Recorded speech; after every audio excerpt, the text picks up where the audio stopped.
It is August 1st. This is Elizabeth Townsend. This is for Dean Mazzaro's project Preparing for Lives in the Law, and it's the interview with Jan Wezelman. So I said it right. You said it right. Very good. All right, we're going to start with the very beginning question of when did you go to law school, and why did you decide to go to law school? Well, I went to law school. I started here in 1971. I graduated in 1974. I'd been out of college for a year and went to law school because I'd been working for a year. My boyfriend had gone to medical school, and he didn't get into medical school any place where I'd applied, got into law school, and he was going to go to medical school back in Illinois. So I said, I'll just go to law school at Arizona. And law school is sort of an alternative to working, I figured. I needed a professional degree and didn't really know what being a lawyer was. It was something I just thought I'd try. And what was it like? What was it like? It was something that I found I was very good at. I liked the intellectual, I don't know if rigor is the word, but I liked the intellectual structure of the law. It was something that really sort of spoke to me in a way. It was something I could do, something I could organize structurally. It was strange coming back to Tucson. Where had you been? I'd been in Northern California. But I knew a number of people in my class from both college and from high school. And it was something I liked a lot more than I thought I would like. I liked Tucson more, I liked the law school here more, and I liked the study of law more than I had thought I would. It was something I was going to try and see how I liked it, and I found I liked it a lot. And were there many women in your class in 1971? No. In fact, the big buzz when I started law school was, well, first one of my classmates who I'd been friends with in college, Deborah Oserin, and I showed up for law school wearing very short cutoffs and sort of tight T-shirts, and that was, I guess, not the dress code. So that was somewhat shocking. But there were. Wait, let me ask you a question. Was that told? Were you overtly told that it wasn't the dress code, or did you just feel strange, and did the boys have a dress code? Well, this was when the professors wore suits and ties to class. And one of Deborah's older brother, who just graduated, told us that wasn't how we were supposed to dress. But so what did you wear instead? Oh no, we kept wearing the shorts. And what but the big buzz was there were so many women in this class. There were 15 women who started in my class out of a class of about 150 or 160. And I think about 12 of us ended up graduating. But it was the first year when there'd been a lot of women in a class, and it was very noticeable that there were so many of us. In what way? Noticeable in what way? Well, there was one professor who has passed on since, who didn't like it at all. So he would go down the rows of students calling on people, based on the seating chart, and whenever he'd reach a woman, he'd skip over and go on to the next man. It was noticeable because the facilities, this was when we were in the old law school that I guess is the journalism building now, not the old law school, just the old law school. And there was a ladies' room for all of the women in the building that had one stall in it. And that wasn't enough, because in between class more than one person would want to use the bathroom. And we kept being told, oh, there's so many women, there's someone to look around and say, where? One really, I don't know if this still even passed down, but something happened my first day of orientation that every woman in my class will never forget, and none of the men in the class even noticed. We were having a very accomplished local practitioner talk about how wonderful it was to be a lawyer. He gave just this fabulous, inspiring talk about how exciting it was and how you're never bored a day in your life and you get to learn so many things. and just how great practicing is. And this was a man who was probably at the time in his late 30s and was very well known in the community. He was both a very good friend of Charles Ayres and sort of a well-known liberal political activist.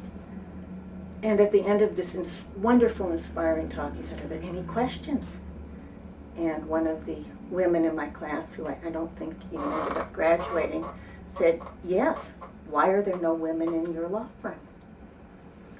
And this was not the question he was expecting, and he was literally unable to think on his feet and give the right answer. And the answer he gave was that women were too emotional, really, to practice litigation and to practice in an area where you had to deal with a lot of stress.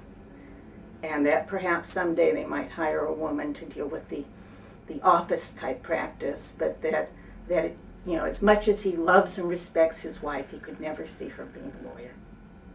That was my first day of law school. That's amazing. And did you find that to be the case all the time? Did you run into that all of the time? No. No. But you know, that set a tone. That set a tone. Yeah. All right. This And at that time, the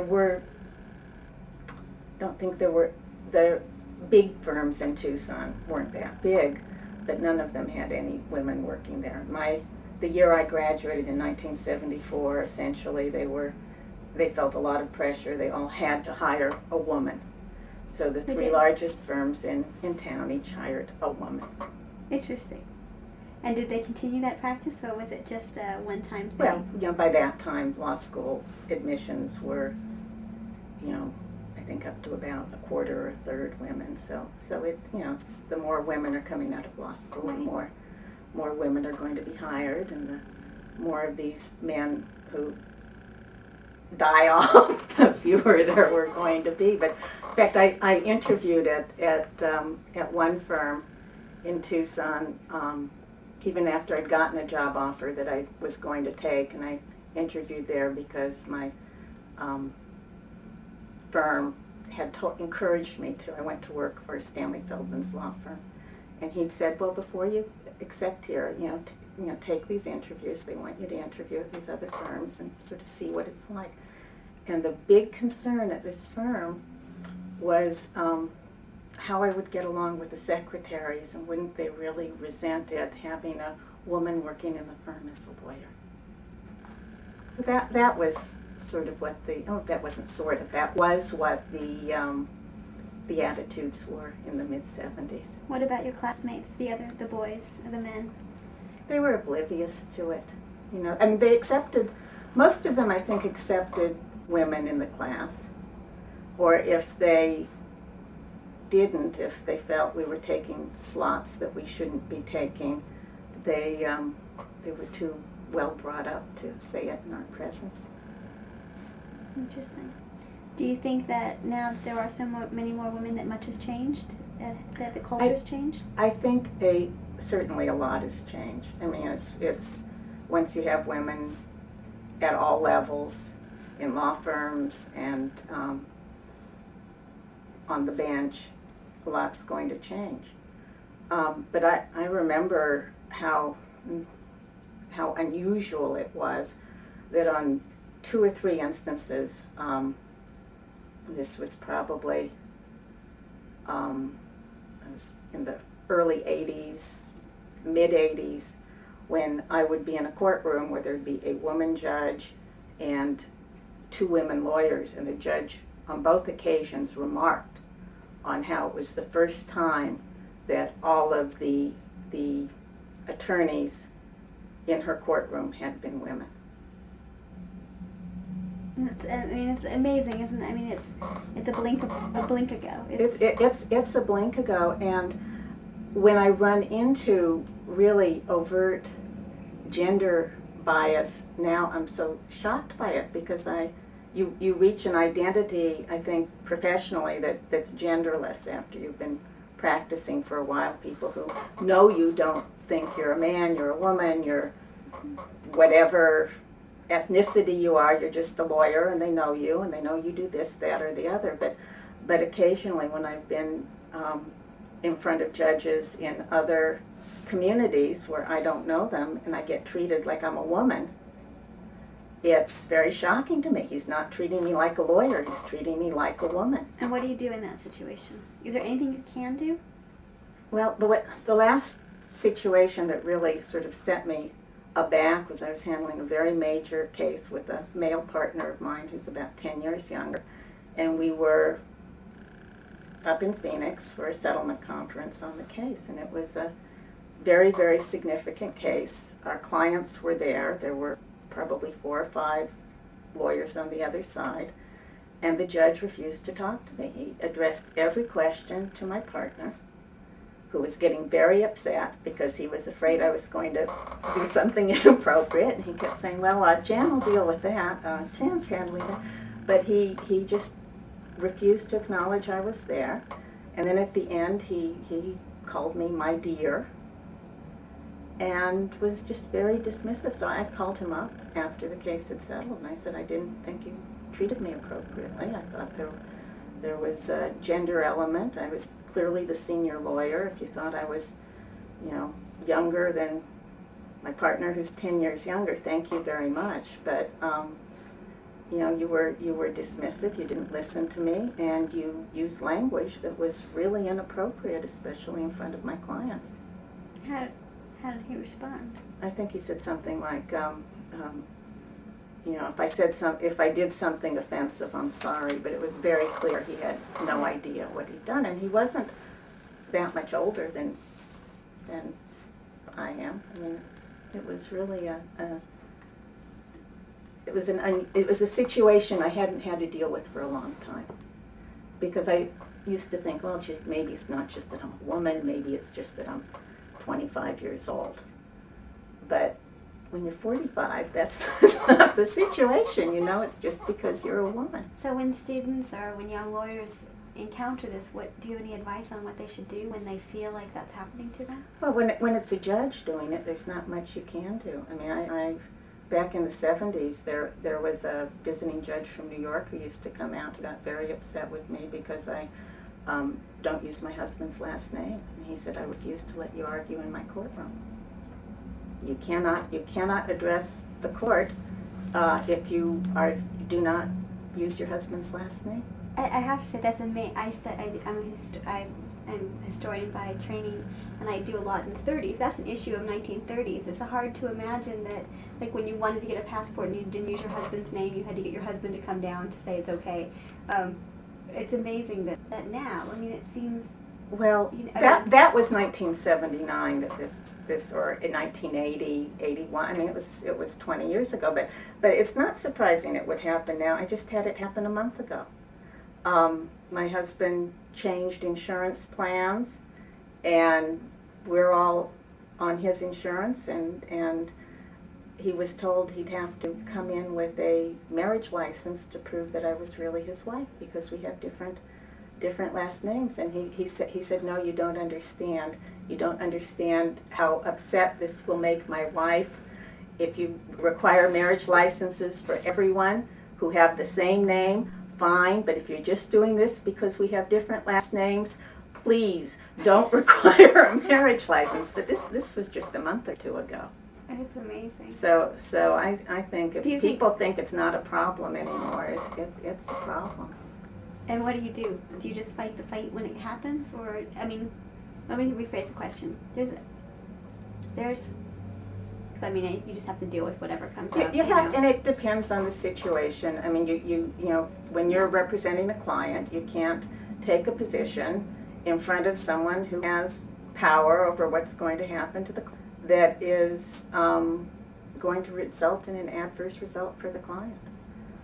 If it's something that happens in the workplace, I think women have to take a stand. If there's an uncomfortable situation, if there's, you have to either take a stand by reporting it or by leaving the situation. People are always worried about it affecting a career. Women are. They probably should be. So it's just a hard choice of what to do. I mean, if someone is... I just think it makes you feel a lot better if you I mean, I feel like I didn't even recognize a lot of things that were going on 30 years ago because I figured I was young and that's how young people get treated. But when you realize young men don't get treated like that, I think you have to... What about... you know, it makes you feel better. It just makes you feel better. Because I think most discrimination is such a burden on people that it accretes over time. It just gets more and more and more. And it becomes something that makes you, to ruins your perspective on life and makes you feel oppressed. And I think when you speak out, at least you don't feel oppressed. So if there's a situation, do you have any advice? Like, let's say you're a young associate in a law firm and things aren't just quite right. Who do you talk to, or how do you go about dealing with it? Hopefully in law firms now there are women who have some position of power, and I think any woman who's practiced for a while, has been through that situation, I think would be very, very receptive to an associate who came in and said, I think I'm having a problem, I need to talk to someone about it. Okay, what about the other side? What about like girls who really use their like whole sexy sort of sex appeal to sort of entice people, or think that's a way to go? Is there room for that? Is it a good strategy, or is it? I mean, that's not something I think I've seen. It's just a movie. It's something more in the movies. Well, I don't know. Okay. I don't know. I mean, I'm sure there's a lot of situations where it works really well, but I don't think that works in the long run. Interesting. All right. What if we get? Okay, we'll get off of this in just a second. But what about sexual harassment? I mean, the real hard, like when it. Do you go to HR? I mean, if your mentor doesn't work out, I mean, if you go to a woman and there's not much reception, I guess I see what you're saying, and I know this is the same question I've just asked, so I don't mean to repeat it, but I think it's a really hard situation. You feel like you're going to be like completely penalized. You're the one that's the wrongdoer suddenly. Is there? I think men they're just the way they are, you know. And I think in a work situation, I think now they're probably more sensitized. Mm-hmm. But I would talk to the person who you feel is behaving inappropriately first and say, look, you know, I like working with you. I really don't want to mess up my opportunity here, but I'm not interested in any other kind of relationship. Mm-hmm. And if that doesn't work, or if he professes to be just shocked you would ever think that, you know, maybe you need to work someplace else. Mm-hmm. All right, we'll move on to other things. Okay. They're kind of related. You had said before we started, we had talked about what we were going to talk about people remember. And so I wanted, maybe you could talk about the notion that when you were just starting out, if you mess up or do something stupid or mean or something, that people remember. Yeah. I taught a class in pretrial litigation last year, and it was really, we had some really terrific discussions in it.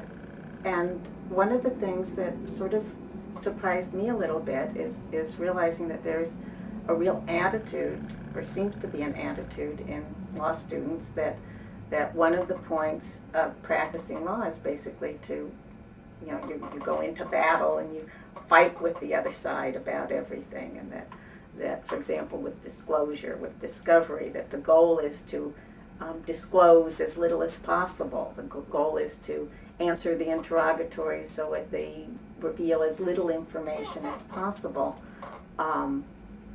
And I think that what might work occasionally in the short run, it's a really horrible long-term tactic, because especially if you plan on practicing in Arizona, or plan on practicing in any relatively small community, you're going to run into the same people again and again and again. And the people who you practice against are going to end up becoming hiring partners in law firms. They're going to end up on the bench. And you're going to see these people for many, many years. If you get out of school in your 20s, you're going to see these people for another 30 or 40 years. And people have a tendency to remember the one bad thing you did rather than the 99 good things you did. And if you don't give a continuance when someone asks for it, if you don't disclose a document that they later find out about, they're going to go through their 30 or 40 years of practicing with you thinking that you're don't have a lot of integrity and that you're difficult to work with. This has come up. I sit on the Pima County Merit Selection Commission for judges. And our role under the Constitution now is to look at all the applicants, interview them, and send the governor a list of candidates to pick from. And it is just, there's 5 lawyers and 10 lay, and a judge and 10 lay people on the commission. But the lawyers are just, remember every bad thing everyone ever did to them. And if anyone is ever short-tempered, mean, or rude, they don't have judicial temperament and they get dinged. If anyone ever didn't reveal something, well, you don't know about this person's integrity.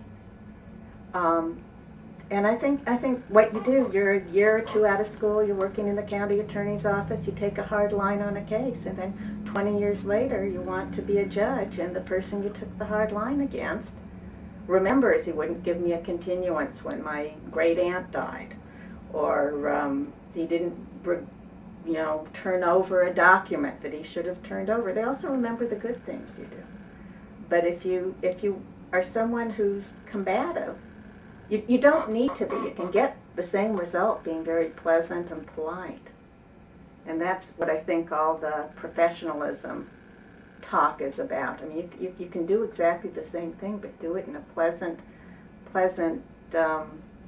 manner, and people will think you're fair and easy to work with. Do you think that in some way keeps the civility in a small community? That's the check on lawyers, or do you think it's a negative thing? Do you think it's a positive? Oh, to be nice to people, it just makes your life a whole lot easier. Fewer heart attacks, lower blood pressure, more enjoyment of your work.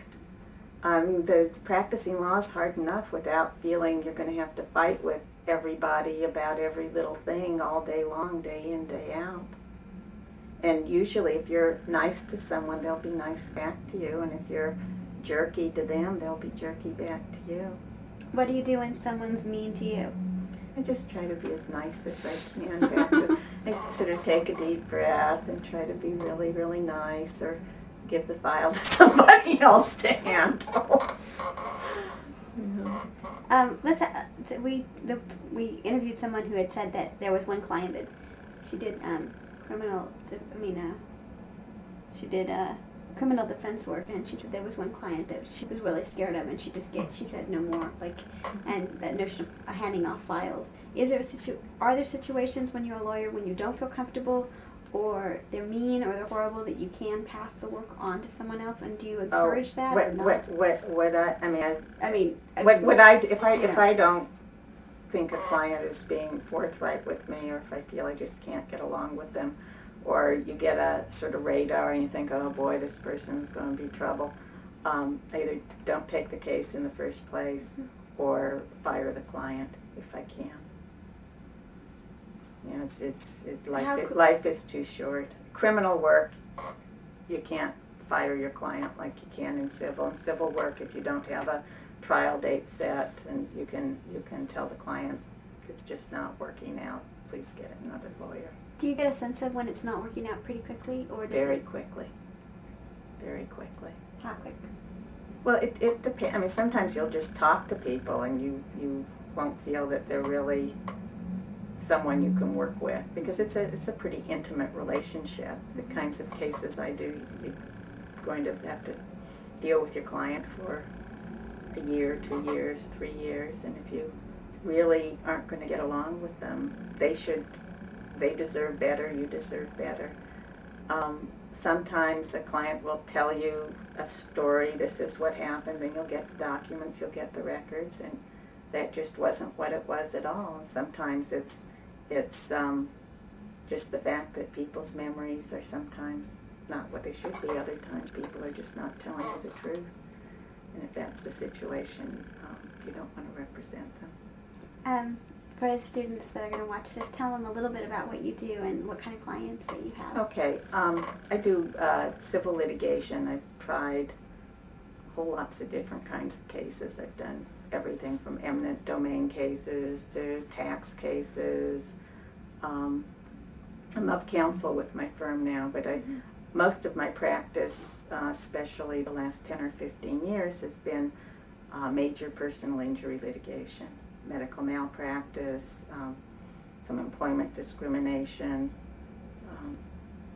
I've done contract litigation work. I've done a lot of different kinds of cases, but really quite a bit of plaintiff's personal injury and medical malpractice. And that's got a lot of memory and documents and relying on figuring out what actually happened. The part of the fun of that kind of work is figuring out what the story really was, what really happened, because everyone's telling it. It's like Rashomon. Everyone has a different version, and you have to figure out what probably really happened. And how do you do that? Is there any way to explain how you do that? I mean, or is it something that you learn over time? Well, you have to really dig a lot. A lot of the work I do relies on expert opinions, and that's, you can get two really well-credentialed experts who tell you exact opposite. So what do you do? Which is you dig a lot. You look at a lot of records. You look at a lot of documents. You talk to a lot of people. And then you have to sort of put it together and figure out what probably happened. But memory, you realize, I've come to realize over the years that no one can remember anything the way it really happened. Even the most simple, basic things, people can't remember. And you can't really rely on documents, because if you look at any medical record, there are going to be some mistakes in it. Sometimes as basic as calling men, women, or getting your age totally wrong, or things that are just dead wrong. But they're there in your record. So the records aren't absolute, because there are things in them that you just know are basically not accurate. But people just don't remember. Memory's very, very faulty. You can have a motor vehicle accident, and 6 people see it, and 3 people can say the light was red, 3 people will say the light was green, 2 people will say the car was white, 2 people will say it was black. People just do not remember accurately what really happened. How do you deal with that? It just seems like it'd be very frustrating that you feel like you're in quicksand all the time. It's sort of fun. That's fun, right? And you just try to marshal the facts so that they support you as best they can. If everyone says your client had the red light and ran it and hit the blue car, that's not much of a case. But I had a case recently where my client was bicycling and got just creamed by a car, and he had amnesia and says, I know I would not have gone through a red light, but I have amnesia. I can't remember the accident itself. And there was a totally unconnected witness who said that the car started to turn on the green arrow. But it turned out his wife was in labor at the time, and he was taking her to the hospital, but he was going to stop by McDonald's and get his breakfast first. And then he acknowledged as the sun was coming up and the glare was so bad he really couldn't see the green turn arrow. And there were 3 people in the car that hit the man, and they all said initially, oh, he turned on the arrow. And then it turned out that the driver had been terminated for carrying a weapon and for dealing drugs, and that one of the witnesses had gone to the human resources person of the employer and said that this man had come to his house and threatened him with a gun not to say what really happened when the accident occurred. And when he was asked what really happened, he said, well, the driver was on his cell phone doing a drug deal and had just given the phone to the passenger to put away when he started his turn. And the passenger said, no, he gave me the phone a little while before, and I don't really know what he was talking about on the phone. So those were the facts. And Well, once all that came out about the drugs, so what is the story? the case got settled pretty quickly. Uh-huh. But up to that point, when everyone was talking about how, oh no, he'd had the green arrow, it really didn't look as if the bicyclist with amnesia was going to get very far. What about the cost of doing all of this? It seems like there's a lot of cost It's involved. a lot of cost. It costs Yeah. a lot of money, and you have to be in a position to bankroll your costs ethically in order to do that kind of work. I mean, a medical malpractice case, by the time it gets to trial, is easily, considerably going to cost $40,000 to $50,000 in out-of-pocket costs, and usually your clients cannot afford to pay those costs. Once in a while, and the bicyclist happened to be a doctor, so he could afford the costs, but usually your clients cannot afford the costs. They're little people who can only get into the courtroom because of the contingent fee. And you have to have do they teach business organization, a law firm organization now in law And they school? do some, yes. Okay, you need a relationship with your bank, and you need to either have a line of credit, or there's a way ethically to charge your clients interest so that you can get back what you're putting out on your line of credit, but you have to set all that up ahead of time. And it's, you need to understand, if you're going to go into private practice and do that kind of work, you need to really understand the economics of it. And do you think that's something you learn, or that you should be learning at law school? No, I think it's something some people never learn. I mean, a lot of lawyers get in trouble with the bar, and in fact, I think they have a support system set up through the state bar just to help people with their law office management, because a lot of people go into private practice without having the record systems in place and the financial systems in place that they're going to need. And that's another thing that every once in a while on these judicial applications, you'll have someone who's a real good lawyer who somehow didn't have their systems set up to pay their employment taxes, pay their Social Security, ran into law office management problems, and that really dings you too. So do you think that the two main areas are the financial and the organization of the materials themselves? I mean, what did you do? I don't quite understand. my question You mean is if you're going to go into practice Right. on your own? Right. Like, what are the big concerns, and what are the big areas that people should be thinking about, or that Well, are out there? I didn't just go into practice on my Right. own, so I never had to start from scratch to set that all up. But I think it would be pretty daunting, and you have to get a lease and get your equipment, and I think you need to just sit down and get a business plan. And if you don't know how to do a business plan, you need to talk to someone who can show you how to do a business plan and figure out what it's going to cost you, and get a relationship with your bank, because if you're not on salary, you might have some months when you make a whole lot of money and other months when you don't make any money, and you're going to need to be set up in a way where you can keep going and where you can keep the IRS happy. And how if And you need to get malpractice insurance too. We'll come back to that in a minute. If you're in a firm, how much of this do you have to know?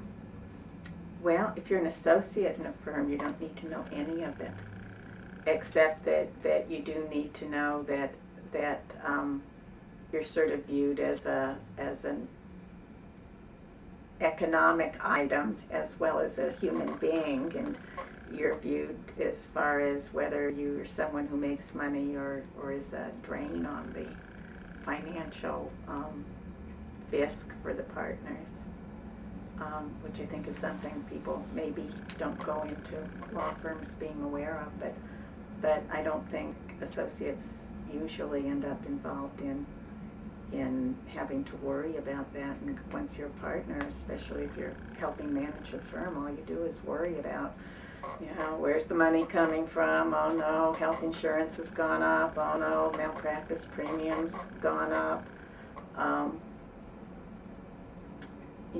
Having more money come in than goes out.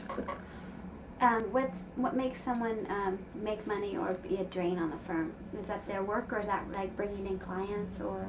But I think there's a point where, I think different people have different niches, and if you can bring in clients, you can be very, very popular in your law firm. That's always a big thing. Or if you can keep big institutional clients very happy, that's always a good thing. And in what you do now, how much is what you do bringing in clients, or are the clients just there? Most of my clients are clients who come into me. And did you ever have, is that just the nature of what you I think do? it's the nature of, I don't have, and I never had a lot of big institutional clients. I had a couple big clients who I think came in before I was even with the firm, and they stayed as my clients.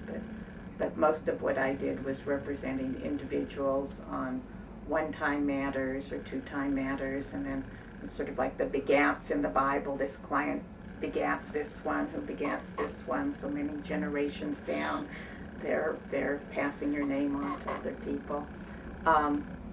Another way to develop business is through bar activities. If you do things up in Phoenix, sometimes you're going to be the only lawyer in Tucson a Phoenix lawyer knows, or around the state. So if there's something in Tucson, they'll give you a call.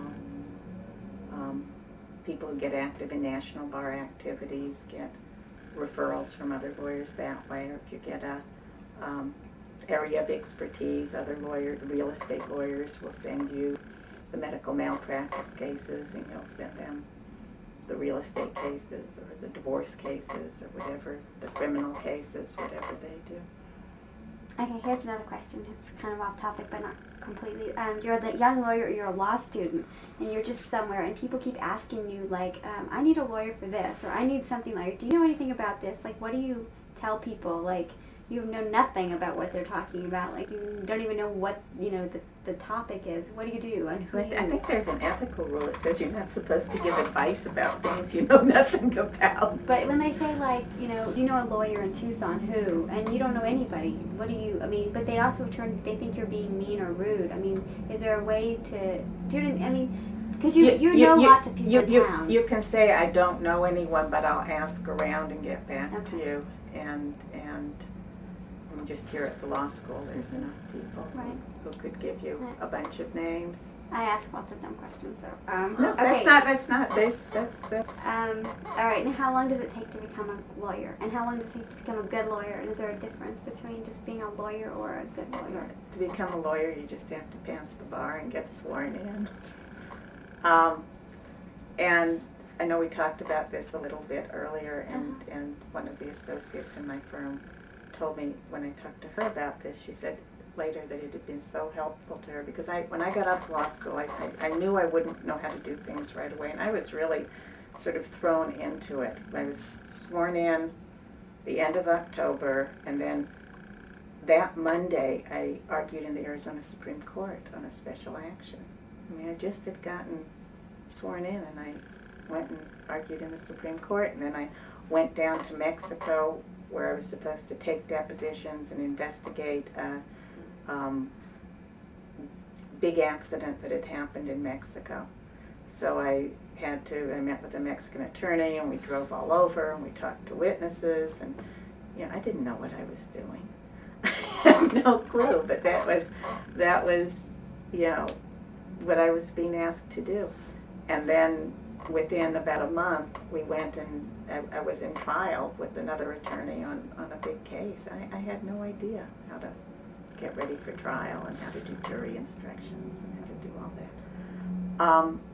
But I figured it would take me about 3 years, and after 3 years of working especially in such a hands-on environment, I figured I would know how to be a lawyer. And then after 3 years, it was very depressing because I realized I really didn't know how to do what I thought I'd be able to do. I think it took about 5 years to really feel comfortable handling, the kind of litigation and the kinds of responsibilities that it was just expected right out of school that I'd be able to do, because I'd worked in the law firm as a clerk for a couple of years and I'd been around and knew what happened. So anyway, I told associate in my firm this story, and she came back to me later and she said that was so, made her feel so good, because she'd been feeling so, and she's this incredibly competent person who people just assume can do everything, and is asked to do a lot, and she said it really made her feel good because she'd been feeling, gee, I've been doing this for 3 years, I should know how to do this. And when people don't know how to do it, what do you suggest? Whatever the activity is, do you ask for help, or do you try to do it on your own, or? Well, the problem with asking people is they'll just say, a lot of times people will say, I don't know, look it up. Or, why do you think I asked you to do it? Or other times there's a real simple, I think it's always better to ask. Because people at least can tell you where to look, even if they don't know how to do it. And sometimes it's a real basic, simple thing that I think when you've done it 1,000 times, you don't even think that there's anyone who doesn't know how to do it. All right, we'll switch gears a little bit, unless you have any other thoughts about this topic of sort of. Well, I just think it's important for people to know that there's a real learning curve, like with most things, and in law you're really asked to. You don't do the same thing again and again and again and again. Everything's a little bit different, and the rules change. There are all these rules about how to do things, but they're always changing. So even if you knew how to do it 2 years ago, you need to check the rule again because they might have changed the rule. Mm-hmm. All right. The other topic about you do things perfect and you lose, or you don't think that things are going well and you win. You had some thoughts about that. Yeah, it's one of these things you learn, just like that that memory is this really imperfect thing. Everything you think you know, you really don't know. Everything you think has happened in your life, someone else who was there saw it a little bit differently. You can work so hard and you can try a case perfectly, and everyone can be absolutely sure that you've won the case, you have the perfect client, everything went great, and you can lose. Because you really, especially with jury practice, you need to connect with the juries, and people come in and they have all sorts of different, or you can have cases you're just sure you're going to lose, and you end up winning for reasons you really don't quite understand. And I think and judges, you go in, you argue, you're absolutely sure you're right on the law, and the judge rules against you. And I think that's very hard for people to understand. I coach a high school mock trial team, and after the competitions, the kids get so upset. They said, well, the judge didn't let this in, and I said, yeah, it's just like real life. They should have let it in, and they didn't, or they didn't let it in, and they should have. It's just exactly like real life, and you've got to figure out a way to go around that and to get it in a different way, or to deal with the fact that it's not coming in, and that's what practicing law is like. In litigation. Okay, and we have just a couple more questions because we're going to run out. Or people aren't reasonable. You're sure a case should be resolved before it's filed, or you're sure it should be resolved, and for whatever reason, somebody else on the other side won't agree to it. You need a lot of patience to be a lawyer, because things don't. You're not totally in control. Despite your best efforts, things don't work out always the way they should. What about bringing your problems home when you're frustrated, or when things aren't going well or stressful? Is there does it come home? Does it come home with you at night, or are you able to disconnect? Or I won't. I've never talked about my work at home. I just want to keep it. Even when I work at home, I don't want to talk about it. I just want to separate what I talk about from my family life. And does that make it go like internally? Do you then? I think different people deal with it, in different ways. I just try to block it out psychologically. All right, here's another question. What's your we've asked this of everybody, almost everybody. What are some of your happiest moments in law, in practicing law? Well, it really feels good to have a jury come in with a great verdict on your side. That's a great feeling. It makes, I feel really good when I feel I've solved the problem and my clients are happy and I did something that wouldn't have happened otherwise for them. You want more specifics than that? Only Have if you people want to. given you real specifics? We're getting them all over the place, from one specific thing or more general, or we're getting all kinds of things. It's a good answer. See, I don't think, I don't think happy is the word. I don't think practicing law has made me happy. I think it's made me feel good. It's made me feel satisfied. Happy is something more personal than professional. You can feel accomplished. You can feel you've done good things for people. You can feel you've helped people in their lives. But happiness and joy I put in a different personal category. And is there anything else that you'd like to talk about, or thoughts that we haven't covered that you'd like to impart? Words of wisdom? Yes. I don't know. Yeah, just practicing law is really interesting. The one thing that has pleased me is that I have never had one day of boredom. And I don't have a high threshold for boredom. And doing what I've done, I've never been bored. I've been frustrated, I've been angry, I've been stressed, but I've never been bored. And I think that's a good thing in a career. That's really good. Well, do you have any other thoughts? Well, thank you so much. This was really